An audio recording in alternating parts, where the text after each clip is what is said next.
What is up, everybody? Welcome back to another edition of the Sheehan Show with me, Sean Sheehan, here on Sherdog.com. I'm absolutely delighted to be joined by the pride of Washington, D.C., Real Madrid's favourite fan, Luke Thomas. Luke, how are you today, sir? I am delighted to be here. Thank you for having me. No problem. The last show we did, I think, was probably the most popular show I've ever done, to be honest, and there's probably a reason for that. The comment section were very nice on that one. Hopefully they'll be as nice at this one as well, as we jump into a few of the biggest topics like we did the last time. Let's do it again. And what a day to get you on, because there has been no person in the media talking as much about Buchecha as you have in the last decade, and today is the day he signs for the UFC. What are your thoughts? Is this a dream come true for you to see Buchecha in the UFC?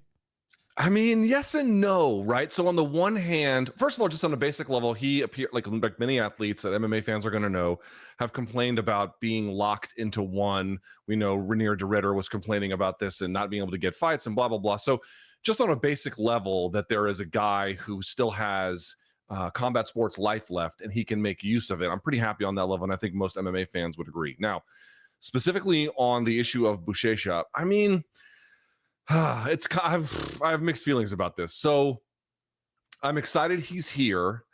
And for folks who did not cover his jiu-jitsu career, which I did, it was pretty sterling. He won just about everything that you could win. And not just with that, like he wasn't necessarily he was very technical, obviously, I want to be clear, and he has many, many titles in the gi, but he won a lot of it just based on absurd athleticism. Like he just really was like a puma out there at times. And you would just have to imagine a guy like, I mean, the UFC heavyweight division is desperate for a guy like that. So very excited on that level too. However, the last time we saw him was the Rug fight, and he looked terrible. It was not a strong showing at all. And it's kind of funny because just before that fight, I had somebody hit me up, I won't say who I don't think had trained with him, but had spent some time around him as he trained, and also had some concerns about his ability for his game to translate, which and I remember when they told me that, I was like, that doesn't make sense because he's so athletic and blah, blah, blah. This will just work no problem. And it didn't in that rug fight. Now, I don't want to bury him and say, well, that's it. I mean, there's nothing to hope for. Case closed. We don't have to worry about this anymore. No, in fact, I think obviously there's going to be significant room for improvement. And even if the guy who lost to Rug is back there, that's still going to make the heavyweight division better. It's just that when he got into MMA, I thought, man, this guy might be a champion. And now I'm like, I don't know. I don't know what he can do. So I guess I'm kind of cautiously optimistic about it. He actually fought Amir Ali Akbari since, and he won in like 3 you're minutes. Right. And that was actually, do you know what, that would give you a little bit of hope, because I mean, Ali Akbari is no joke, to be honest, as a fighter, and he's a really good wrestler and all that. And the fact that he did, like, I think his striking has come on a little bit, but like with guys like him, and we see with Mackenzie Dern and other people that have come into the UFC with an obvious jiu-jitsu superiority, it's to get the fight to the ground and actually use their jiu-jitsu. It's tougher and tougher all the time. And in the heavyweight division, okay, maybe the level isn't great, but still people are relatively proficient in jiu-jitsu defense when you get to a certain level. So how far can he get? Who knows? And at 35, it's going to be difficult. But at least it's something fun, I think, in the heavyweight division. Like a couple of weeks ago, the lad won one fight and it wasn't even great, and he was ranked number 15 the next Wednesday, which is just absolutely crazy. But it'll be a bit of fun anyway. You're right. I got my dates wrong. I thought and from memory, I had the Akbari fight before the Rug fight. So you're right. He did have a better showing there. I guess it's just, I mean, two things I would say to that. Dern, obviously, I mean, it's just, why can't she learn a double leg? Obviously, she's made sort of incremental improvements. But one of the things that's really saved her is that she is resilient under fire, right? She doesn't lose composure. I think some of those questions are somewhat still unclear for Buchecha. And then again, you're going to be going against heavyweights who can thump. But I would just say, for like fans who are excited because like, oh, Jailton Almeida, he's really good at jiu-jitsu. Jailton Almeida is nothing compared to Buchecha. Like, they're not even on the same like wavelength at all. Buchecha is just of his era, he's the best that there was. Now, I realize he had the rematch anyway, with Roger Gracie, and he lost that one, although he won the first one, but there were some weird circumstances for Metamoris. But just trying to point out, like, the pedigree is significant. So this is what I get back to. It's like, there's definitely been some things that I've seen that I've been like, this, there's no way that this can't be a good thing. On the other hand, it a little bumpy on takeoff. How about that, right? A little bit of turbulence on takeoff. So we'll see what it means. You touched on a point there that I constantly bring up, and I would love to get your thoughts on it, about durability. Like, for me, durability is the most important thing in MMA, because if you have the skill set, and we'll talk maybe a little bit about Ilia Topuria later on, if you have the skill set of Ilia Topuria, if you're not durable, it will matter not a jot, because, you know, you won't last long enough against Charles Oliveira to knock him out in the way he did. Can you just speak on durability? Like, you know, you always talk about the proclivity to violence, and I love that saying that you said a few years ago, and I'm always stealing off you, but like that part of it, like the ability to have violence put upon you and actually take it as such, like a basis for MMA and how important it is it still today, and in the ever more technical world, durability, it's still as important as it ever was? Would you agree? There's no question. I really think that there's a lot of MMA fans who, you know, like, I'm not bagging on them, but they predominantly or almost exclusively watch UFC, and sometimes they can really not understand this. So, like, let me just say this. I can't tell you how many guys I've seen who have been absolute murderers in the gym, and people are like, oh, it doesn't show up on fight night. But I mean something different, where they get cracked and their chin simply cannot take it, right? Like, not all chins are created the same, and there's some things you can do to train it, but a lot of it is just inherent into who you are, and it derailed their careers. I mean, there's a famous one I always go back to. He was a very good fighter from he was French Canadian. His name was Jonathan Goulet. Jonathan Goulet was real talented, but he just got cracked, and like, you just couldn't do much with it, and it limits what you can do. Also, like, just to get to the UFC, you have to show a certain kind of durability that the guys on the regional scene, they get weeded out. Like, durability is one of these things that gets kind of sorted before you get there, and then once you get there, there's extra special levels of it. But I think depending on your style, I mean, it's critical no matter what, right? To the point that you raise, but if you're a jiu-jitsu fighter, it's especially critical. So to me, watching Nogueira come up, Nogueira to me is like the apex example of this. Nogueira had very, very good jiu-jitsu. People were wrong in saying, you know, he was the best submission heavyweight. No, Verdum was a better submission heavyweight. Verdum had much better titles in both gi and no gi, and when they matched up, again, it was sort of a later stage Nogueira, but you know, Verdum handled him. It wasn't too much of a difficulty for him. But what made Nogueira special was that not only could he take punishment without going out cold, right? He had a ridiculous chin, but he just never lost composure. He never, I mean, his bearing under fire was absurd. How do you beat a nearly 400-pound Bob Sapp, but for the fact that you have this durability that carried you later into that fight, and then eventually you can get the sub? Or same thing against Cro Cop. Go back and watch that Cro Cop fight. Cro Cop royally messed him up early until his durability carried him to a stage where then the technical superiority in jiu-jitsu took over. Now, again, it's not just jiu-jitsu fighters that need it, but I think if you're going to play guard at all, or, you know, you're worried about losing position top to bottom, having some of these things for championship success, it's non-negotiable. And I just think people don't realize there's a lot of fighters or people who train who, I'm not going to say they're as good as the world's best, but they could have been, but they just didn't have the durability when they tried out to go through these things to carry it forward. It's you know, I don't know if it's the most critical. I mean, you could be right. I can't rank it in my head in this present moment that we're having a conversation, but what I can say is, if you don't, your career will be not distinguished and probably pretty short. Yeah, and there's different levels as well, I think. Like, I always bring, and I hate doing it, but I use the example of Beneil Dariush, like a guy who's an amazing fighter, amazing stand-up fighter, and an amazing ground fighter. And look at the Hinata Moicano fight. He dominates him basically for 14 minutes and 58 seconds or whatever it is. And he almost gets knocked out, like nearly lost that fight against a far inferior fighter. And that's plagued his whole career, basically. And he got to a certain level. Imagine if he didn't have that. Like, I've said it before, I think he's a championship level fighter. But, you know, it's so important, I think. How many guys have done to Gamrot what he did to Gamrot? Exactly. Right? I mean, not a puncher, but I'm saying, like, to reference the skill you're talking about. How many guys have done that? I think he's the only one. Even Saryukian couldn't do that. I share your opinion. You have to have it for championship success. It's just the way that it goes. When we talk about championship success, obviously Ilia Topuria, the most recent new champion at a new weight class, obviously. I'll just throw it out to you straight. I like, how good is this guy? He's sometimes like I don't understand like the little things that you do in MMA, and your breakdown of him recently I watched, it was absolutely unbelievable. But I can look at a guy like Demetrius Johnson or Volkanovski and Topuria and just know that they're special, having watched so many fighters down through the years. And a lot of guys, you know, think, oh, that guy might be good and that guy might be a champion, and you see this guy coming up and I'm like, that guy will be a champion and he will be one of the best fighters in the world. Can you explain to us why Topuria is amazing? And like, I think of him so highly. Do you think of him as, I know you do, but how highly do you think of him? Man, he's the best thing in MMA since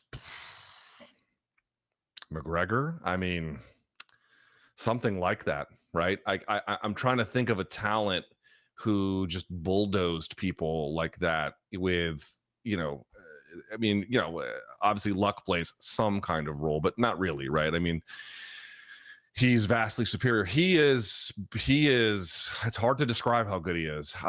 He's 28, I believe is what he currently sits at. He can wrestle. I don't think wrestling's the most dominant part of his game, but it is very, very good. For example, in the Charles Oliveira fight, Charles had an underhook and then an overhook, and he pinched it to the side. So like you can't make very effective use of it, and then tries to trip him over. And then in the process of so once the trip is initiated, right? So the leg comes around to take him over. Topuria uses the part of the overhook he has and the underhook to just turn the whole thing in midair to land on top. I mean, the guy is, to go back to Buchecha, the guy is like a cat. It's absurd, his athleticism. But the thing that I first noticed about him that really caught my attention was, one, the people always spotlight the brutality in his game, but to me, it's how he marries that with technicality. And that was the reason why it caught my attention. I think the first time, it may have been before this, but I remember the first time I ever was like, okay, he's going to be champion, was the Bryce Mitchell fight.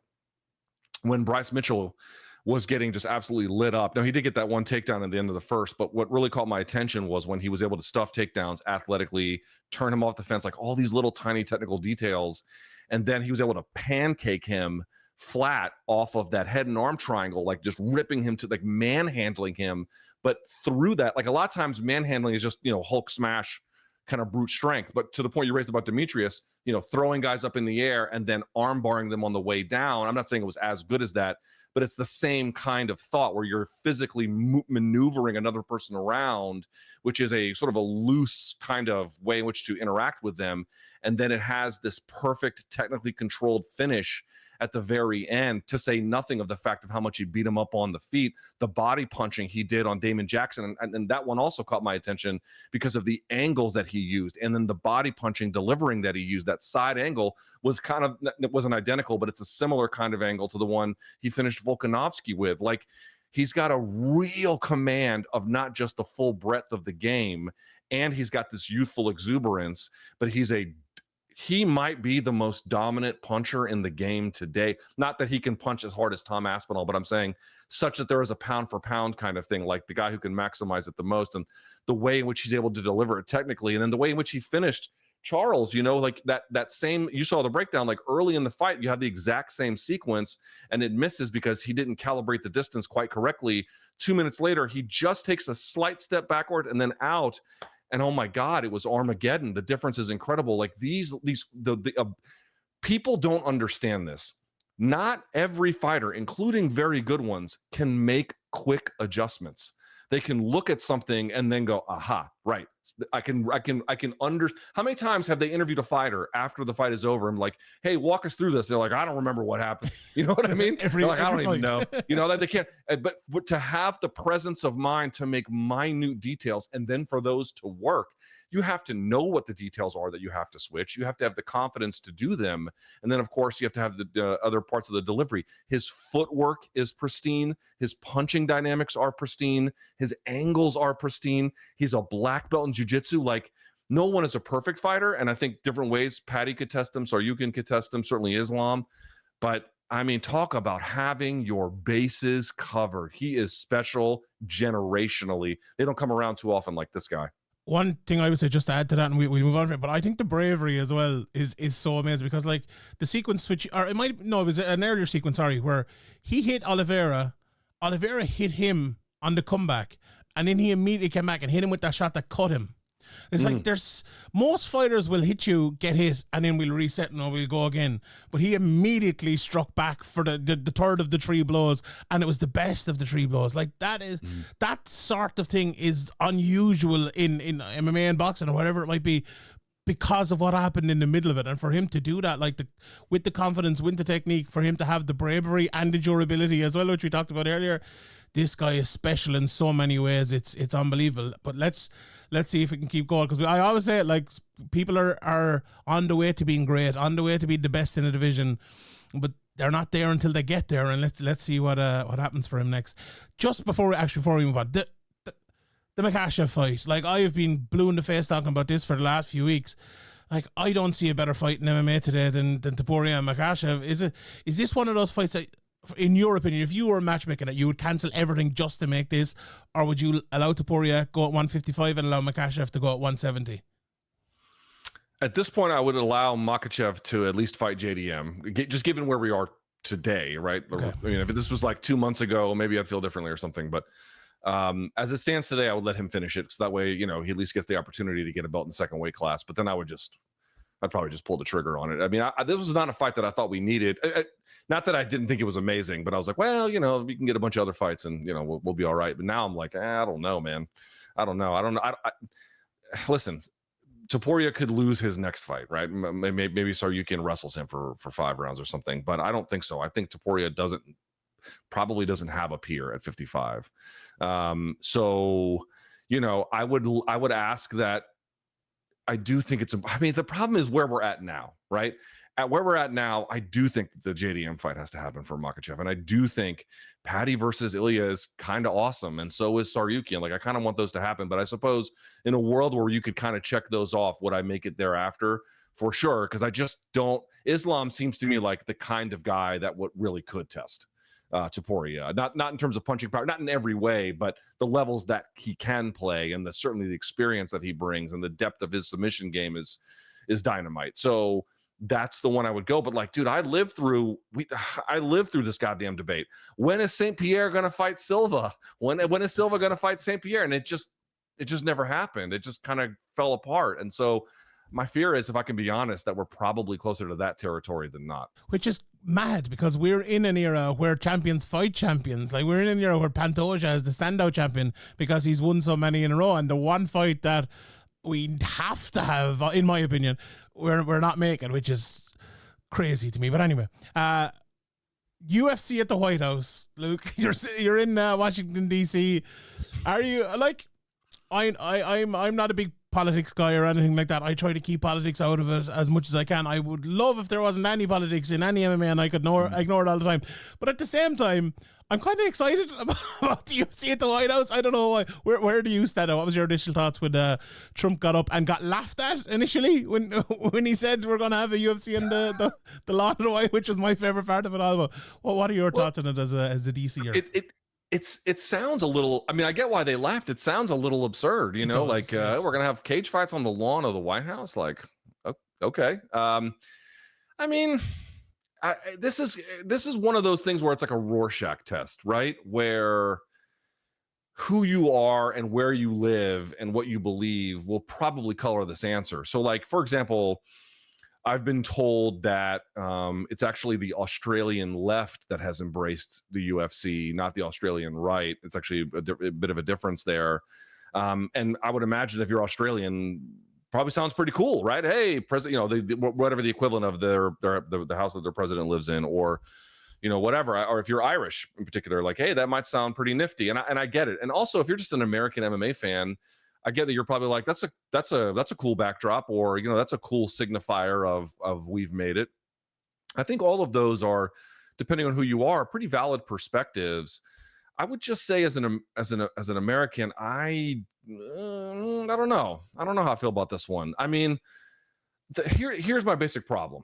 The basic problem that I have is that, well, first of all, I don't even know who they're going to put on the card. I mean, how do you have an Independence Day thing with the United? Also, what is the relationship from UFC to Independence Day from the British? Like, it doesn't even make sense. But if you're going to do it, like, you got to have Americans on there, and you got one American champion. I don't know how much longer she's going to be in the sport. Like, That's an issue. But I guess that's really not what I'm talking about. What I'm trying to explain to people is, dude, I lived through the UFC having a big tent approach.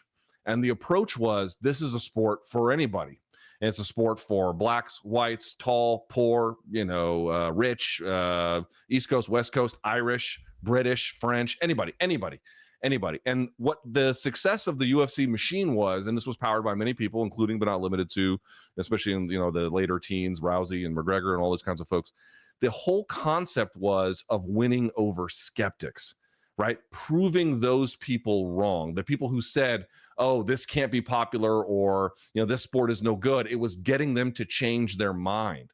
That was the whole point. And then converting them, right? Becoming fans. This was the way it was done. You just have to understand, in this particular country, are there a bunch of people who love the president? Yes, of course there is. And I would imagine those folks are quite happy. But he is intensely polarizing. I don't know how it features over there, but I can tell you how it features here. It is extremely polarizing. And MMA fans tend to be either non-political or tend to lean to the right. And I don't think that they believe me when I say that, or don't seem to care. That's fine. They can. I'm not asking them to believe me. I'm just telling you it is. Like the numbers on this are quite clear. He is extremely polarizing. And I just wonder what it means, not so much for the White House per se, but I just wonder what it means long term to go hardcore into a political identity, for a sports brand, in a way that you just don't really see sports brands do. And then one that is extremely polarizing in this way, especially over the long term. Like right now, is the UFC secure? Of course. And they're about to sign a new television deal. They're good for a while. Understand the argument I'm making. Like, they're fine for quite some time. But long term, to tie your brand so closely to a very polarizing political identity, what are the long-term costs of that? I don't know, but long term, we're going to find out. I think it's interesting. I'm in maybe a uniquely tangential position, maybe you'd call it, where I can kind of understand it a little bit, because we had a similar thing with McGregor, where the sport, when I started covering it at the very start, just before McGregor came into it, nobody knew what MMA was here. And then we had to do what the people in America had to do maybe in the early 2000s, early 90s, and explain it and tell people why, once you get educated, this is all right. And now we're left with this fucking demigod, or whatever you would call him, in the sport, where said, no, actually, not him. There's actually a real sport there as well. So that's, yeah. The point about the American champions, I think that's very interesting, because, like, in the last few years, outside of the UFC, and obviously no male American champions, you have Kayla Harrison, the PFL and Bellator before it took a lot of the Irish fighters, a lot of the UK fighters, a lot of the Russian fighters especially, and there has been obviously a few, the likes of Johnny Eblen and others went into there, but a lot of them have gone to the UFC and through the Contender Series and other places, yet we have no male American UFC champions at the moment. Is it just cyclical, and we'll have, this time next year we could have 3? Or is there a significant problem with MMA in the United States, that it's maybe getting overtaken by other countries? See, it depends on your perspective. Okay. It's kind of complicated. There's no quota that the UFC, not that you asked this, but I'm saying there's no quota that, like, oh, well, the UFC has to have a certain amount of American champions, male or female, or even American fighters, to be successful. In fact, I think one of the success stories of MMA is that you do have Irish champions. You do have, Georgia is 3 million people. They've got 2 champions. And they're inside the top 3 pound for pound in the world. Like, this to me is a wonderful part of MMA, right? This is a success story. You want to see that. At the same time, what does it say that the Americans are lagging? I think it says a couple of things. One is that I don't know. Are you aware of what the NIL deals are in? Yeah, it's college players getting paid, isn't it? Yeah. Basically, yes. It's basically a way for college players through image rights and naming rights and so forth. But they get paid in college now. There's been a decades long battle to, let's say you're a stud athlete coming out of high school, right? And you go play football at like one of the biggest schools, American football, right? So, egg hand or whatever you guys call it. Let's say you're like an amazing athlete, right? you would go in when I got out of high school, you would go to, let's say, the University of Alabama. You would play there if you were good enough. And of course, very few even of those ones were. You'd go and play the NFL. But the way that they justified not paying you was they would call you a student athlete, and you would not have to pay for your school. Your school would be completely free. They might even pay for your housing. Like, you wouldn't have to pay for that, but you didn't get money. Like, you didn't get, like, you couldn't buy a car. And that all changed after a decades-long effort to get it overturned. And so now guys are getting huge millions of dollars. Well, your top wrestlers out of Penn State, Oklahoma State, you name it, they're all getting NIL money. And some of them are getting significant amounts of NIL money. Well, if you're getting millions of dollars in college, do you need to go fight MMA? Probably not, right? That's a big one. That's the first one I would say. The other one is, should the UFC get in on that, though? I know the WWE have, and they have signed people in college and then bring them into their system. Should the UFC start actually sponsoring those people in college and bring them into their system? So that's something that I've advocated for. In fact, I think Bellamir might be on a UFC-funded NIL deal, and that's exactly what they should be doing, right? They, like, I make this point. So again, let's take the University of Alabama, one of the major powerhouses of collegiate football in this country. They don't just take players from Alabama. They take players from Florida, Georgia, California. Like, they want all the best players. You have to go and recruit. That's what you have to do. And so to me, the UFC is kind of like almost passively received the sport.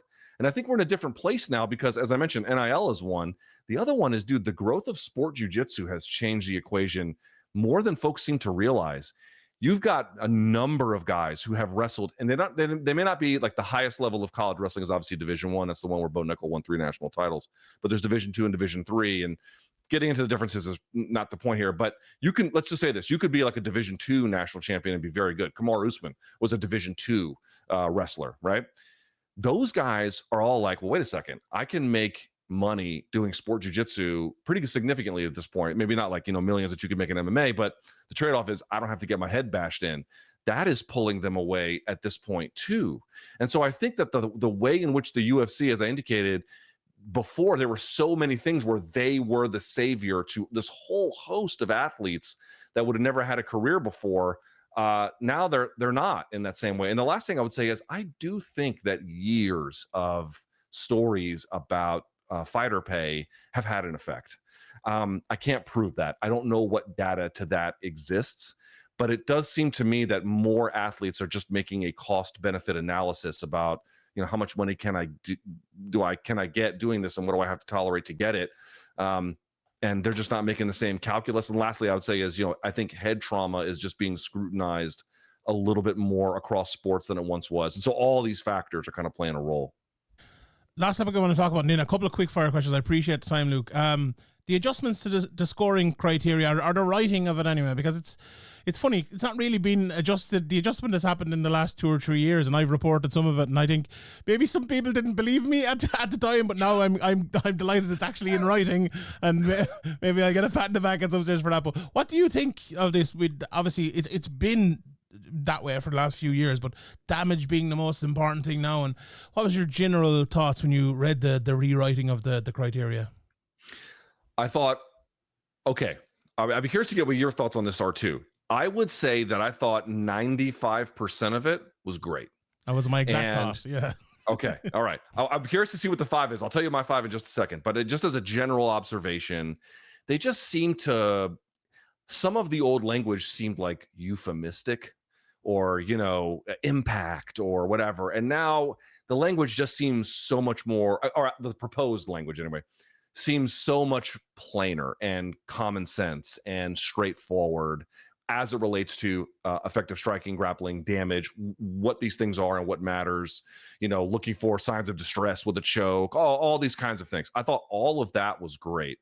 My one issue that I saw was when they were trying to list the criteria for round scoring.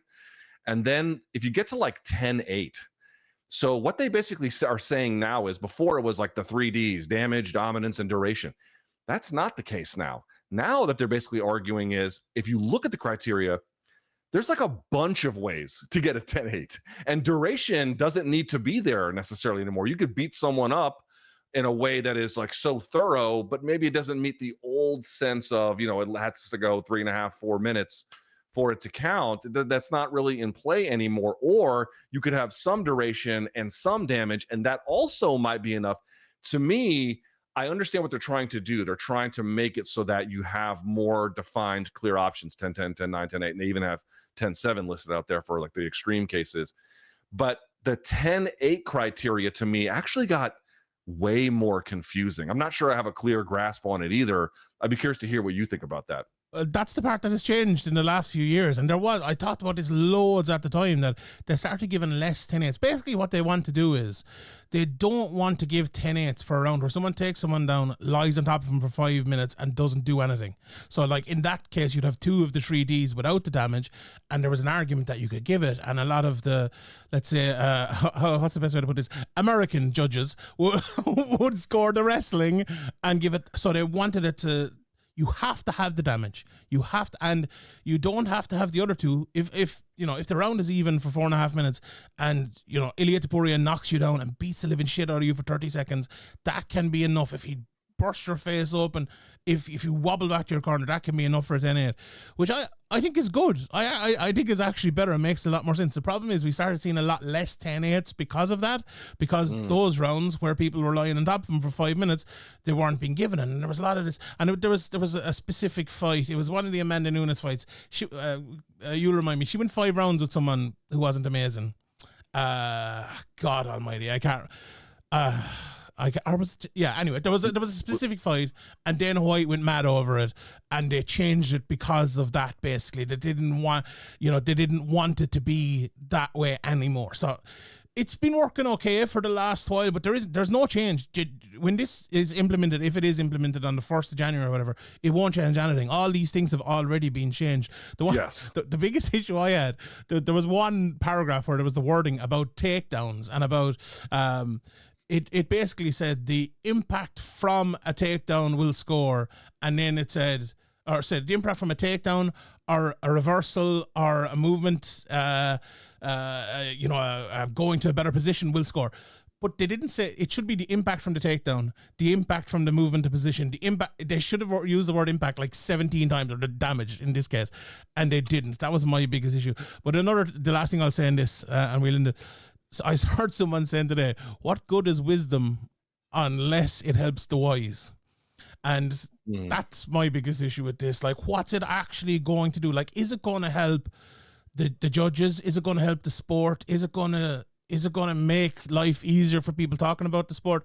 No, because the criteria was already there. It was already relatively simple. Yes. And people didn't read it. And I put out a video, explained every single bit of it. I put out a video 3 years ago explaining the article that Aaron Bronstetter put out last week, 3 years ago, and no one cared, no one listened, and all due respect to Aaron, I think he'll have the same problem that I had, so there you go. Yeah, I mean, I was going to say the one thing that I really took away from it was this is kind of a debate for like the most insidery people in the sport. Yes. And when you really think it almost, it reminds me of, since I live here in DC, it reminds me of like legislation, where it's like these tiny technocratic incremental changes, which could be quite important, but it just seems like inside baseball to everybody else. Like, yeah, and then when their favorite fighter loses, they're going to bang their fist down and, decry you, being like, well, I thought that was a fair reading, and yes. And they're going to lose their mind. So it's just one of these things where you can't win. The only thing you can do is just give language to judges, good ones like Ben Cartledge. I think we'd probably agree he's pretty great.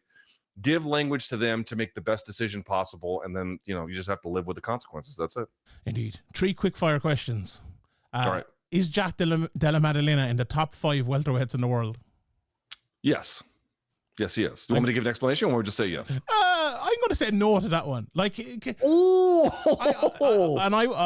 I said on Submission Radio, because I was on Submission Radio, I said he wasn't in the top 10. Now that might have been going a bit far, just for a bit of a troll. I mean, you're just out there trolling the Australians at this point. Okay, you put him up. Who'd win, JDM or Ian Gary, Sean Brady, Shamil Musayev, Ramazan Kuramagomedov, Shavkat Rakhmanov, Shemaev? How many do I have there? Like 7? I think all those guys. Shemaev's he's gone up middleweight. Apart from him, would you pick any? Like, how many of those guys would you pick for JDM to beat? I would pick a few. I Irish, don't kill me. I do think highly of Ian Gary, but if I've had one criticism of him, it drives me nuts because I actually see so many, like you can just watch his game and you can see the potential and like foundational. The problem with Ian Gary's game is not the foundational depth and breadth of it. Actually, it's actually quite good.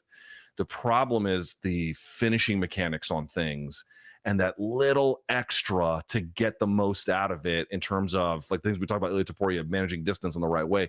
If he can dial in some of those things, then I think he could be champion. Like, I want to be very clear about that, but he hasn't yet, and that kind of held him back in the Rachmanov fight. It held him back in the MVP fight, even though he won it. It still held him back. It's a big problem for him. So I definitely would pick JDM to beat him.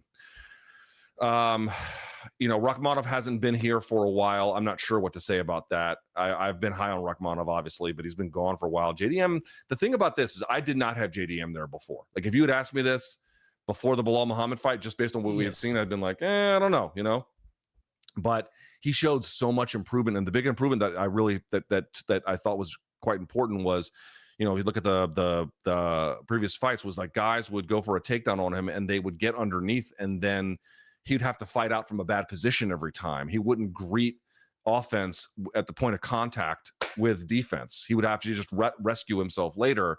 And then against Bilal, he did like an infinitely better job. And then he had these, the knee lever and then the uchimatas, which he was using to like create space and distance. Like, dude, that was very, very impressive. Bilal is not beloved, but he is very, very good. And I took a lot from that. I forget all the other names. Sean Brady's an interesting one. Obviously, if that one got kept on the feet, you would pick JDM. I do think, I'll say this, I think Brady's got the best ground game in the whole division for sure. I don't know. I guess we'll have to see. But I understand your point, but JDM looked so good that I'm gonna give him the benefit of the doubt in some of these matchups. My point is, and JDM has got caught up in it, but I think we get carried away sometimes. Like, Chris Weidman was the best middleweight in the world, and then Rockhold beat him, and Rockhold was the best, and then he got beaten by Bisping, and Bilal Muhammad. But it's not always the case, So okay. Paul, there's a big fucking mod after what coming out in front of me. Paul Hughes against Usman Nurmagomedov. Who wins the rematch?